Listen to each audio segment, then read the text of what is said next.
kumpas beberapa perkara. Pertama, Sanusi tak faham perlembagaan. Itu kita cerita juga. Fuad Zakashi kata Rafizi bakal digugurkan di kabinet kerana gagal.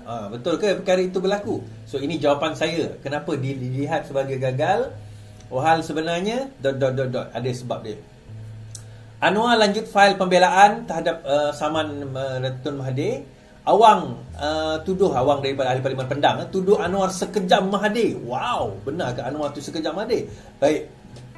Prestasi Anwar terbaik menurut satu kajian daripada agensi luar. PAS nak tawan Selangor, soalan dia untuk jadi model apa? Model Kelantan.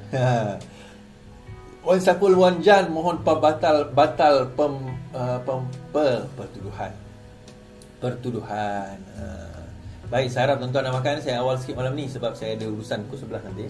I have to go awal. Jadi dalam urusan tersebut saya harap saya cerita dulu berkenaan dengan saman Tun Mahathir terhadap Datuk Seri Anwar Ibrahim. Anwar dapat lanjutan untuk fail pembelaan saman Dr. Mahathir. Okey. Perdana Menteri Anwar Ibrahim mendapat lanjutan 2 minggu lagi untuk memfailkan pernyataan pembelaannya terhadap saman fitnah 150 juta oleh bekas Perdana Menteri Dr. Mahathir. Mahkamah Tinggi Shah Alam membenarkan lanjutan untuk membolehkannya memfail pembelaan terhadap tindakan sivil berkenaan. Sekiranya Anwar tidak dibenarkan lanjutan hari ini, defendant perlu memfailkan pernyataan pembelaan hari ini. Peguamnya Liv Benjamin Suhaimi mengesahkan keputusan pengurusan kes di hadapan pendaftar Mahkamah Tinggi awal hari ini. Kami dapat lanjutan bermula hari ini untuk selama 2 minggu. Perkara itu ditetapkan untuk pengurusan kes pada 7 Julai. Sementara itu, Peguam Mahathir Muhammad Rafiq Rashid Ali ketika dihubungi mengesahkan keputusan lanjutan sehingga 14 Jun untuk Anwar memfailkan pernyataan ataupun memfailkan pernyataan pembelaannya. Peguam itu berkata bahawa mereka mendapat arahan daripada Mahathir untuk membantah permohonan awal oleh Anwar untuk lanjutan masa sebulan kerana kes berkenaan adalah perkara kepentingan awam. Bagaimanapun, Rafiq menambah dakwaan Mahkamah Sivil akhirnya memutuskan membenarkan lanjutan. Okey. Now, apa yang berlaku? Siapa yang kata hari tu kes Mahathir ni dah tarik lah, bayar 500 juta lah, minta Mahathir tarik kes dan sebagainya? Tak ada. Kan saya dah cakap tak ada. Kes tu diteruskan. Siapa yang kata tarik tu? Kan? Tak ada siapa yang kata tarik lah. Korang ni cepat sangat nak percaya media-media yang tak sepatutnya dipercayai ni. Kalau nak media yang boleh dipercayai, rujuklah kepada Live Iswari Morni. Dia basically tuan-tuan, sebelum bermula berbicaraan, dia kena ada case management. Ni part of the case management lah. Di mana dalam case management ini, Datuk Seri Anwar Ibrahim dia kendaki menghantar pembelaan. So biasanya dia akan ambil masa lah, nak kena jawab lah, macam kes Muhyiddin Yassin hari tu lah. Bila dia tuduh Anwar terima 15 juta, dia buat pembelaan. Dia kata bahawa takkan tanya pun tak boleh, takkan kritik pun tak boleh. Itu cara dia bela. Now dengan dengan Anwar Ibrahim, nampaknya Anwar Ibrahim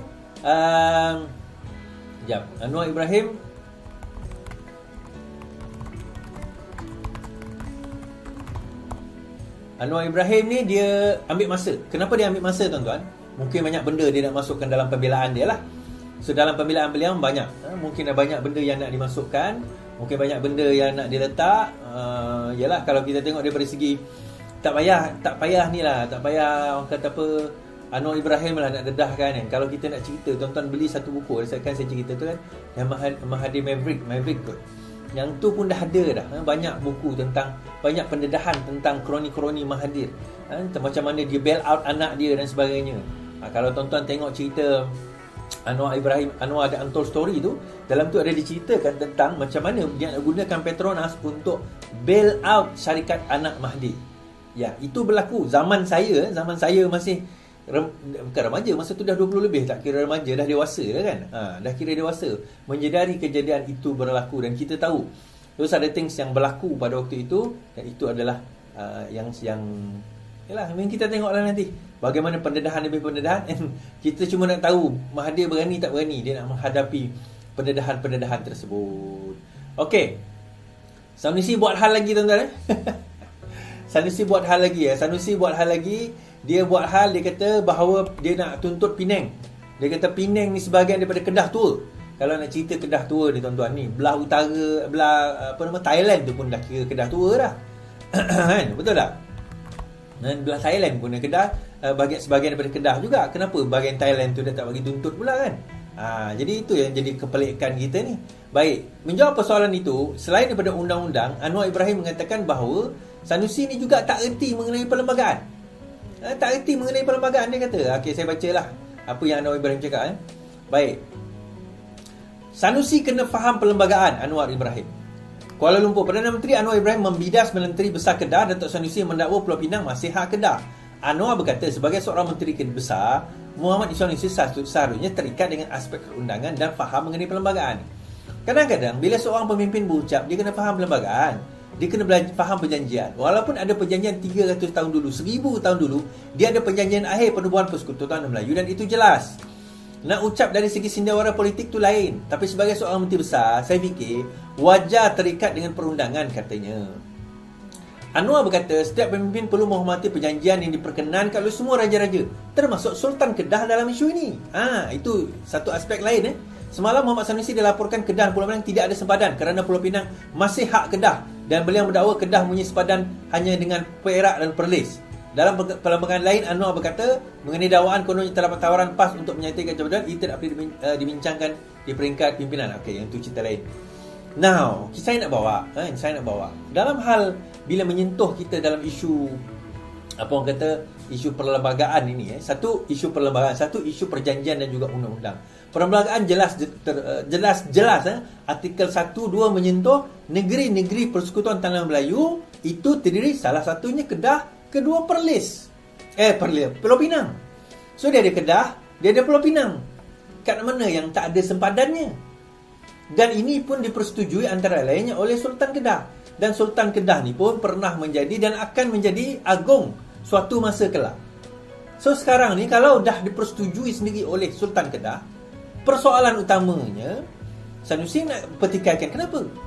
Kemudian perkara yang kedua, tuan-tuan, saya juga dah bahaskan perkara ini di dalam satu video saya dalam YouTube, boleh cari sendiri. Tajuk video tu lebih kurang 51 minit bagi yang rajin nak mendengar kan. Very dry. Analisa pajakan Pulau Pinang dari sudut sejarah. Ini saya sendiri letak, tuan-tuan boleh cari Iswardi Kedah pun. Tulis dekat ni, cari Iswardi Kedah.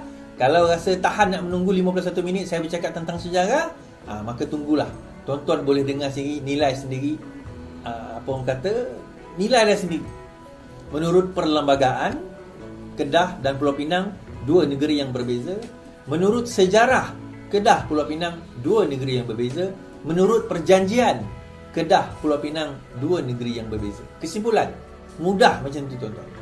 Saya dah buat satu video panjang tentang perkara ini. Tapi kenapa Kedah, kenapa Sanusi nak bawa isu ini, sedangkan yang selama lebih 60 tahun sebelum ini pun tak pernah menteri-menteri besar sebelum ini bangkitkan isu ni. Nombor satu, Sanusi ni bodoh lah. Itu je. Nombor dua, dia nak jadi hero kononnya. Dia nak tunjukkan bahawa dialah yang jadi hero kepada kerajaan, kepada rakyat Kedah, mengembalikan Pulau Pinang ke Kedah. Tuan-tuan, saya nak cerita lah, Pulau Pinang tu dah cukup maju lah. Kan tak perlukan Kedah, dia dah cukup maju. Soalannya adalah, Kedah ni kena belajar dengan Pulau Pinang. Bukan Pulau Pinang ni kena masuk dalam Kedah. Kedah ni kena fikir, patut tak kami menyertai Pulau Pinang dan kemudian diperintah oleh Pulau Pinang? Macam kan, kalau nak maju lah, kalau nak cerita maju kan. So kalau kita fikir, apa yang Penang tu ada? Apa Penang ada? Dia ada Port East. Okey, dia ada port lain. Dia tak cukup tanah pun, tak cukup, kecuali belah sebelah perai. Itulah adalah tanah tu sikit. Tapi dia pandai utilisekan apa-apa barang kemudahan. Sepanjang 3 penggal DAP memerintah, mereka pandai utilisekan, gunakan kemudahan dan resources yang ada, tingkatkan sehingga Penang ni antara top 5 negeri paling maju di Malaysia. Top 5 negeri paling maju di Malaysia. Minyak Penang ada barak ke? Saya rasa tak ada lah. Tapi bayangkan Penang boleh buat padi dia lagi baik kualiti daripada Kedah, dan dia produce lagi banyak daripada Kedah. Ini bukan saya cakap, ini statistik cakap. Kenapa? Adakah sebab rakyat Kedah ni tak pandai tanam padi? Adakah sebab rakyat Kedah ni malas? Adakah sebab rakyat Kedah ni tak reti? Tak. Bukan sebab tu. Sebab pentadbiran negeri tu sendiri tak reti nak belajar. Bodoh sombong orang kata pentadbirannya. Belajarlah daripada Penang macam mana mereka buat. Dan saya tahu pun banyak pun ada di antara pemilik sawah padi di Kedah tu orang Penang. Kan, pengusaha-pengusaha di Penang. Kenapa kita tak nak belajar? Dan Rafizi hari ini sebut bagaimana Johor tu can be the next Singapore. Kita boleh ambil spill over daripada Singapore, kekayaan Singapore yang kita boleh gunakan di Johor dan naikkan ekonomi Johor. Berkemungkinan selepas ini, tuan-tuan, ini saya nak bagi tahu, kalau betul perancangan, Johor will be the next Kuala Lumpur. Johor will be the next Kuala Lumpur. Tengoklah nanti, tak mustahil perkara itu daripada berlaku. Johor will be the next Kuala Lumpur.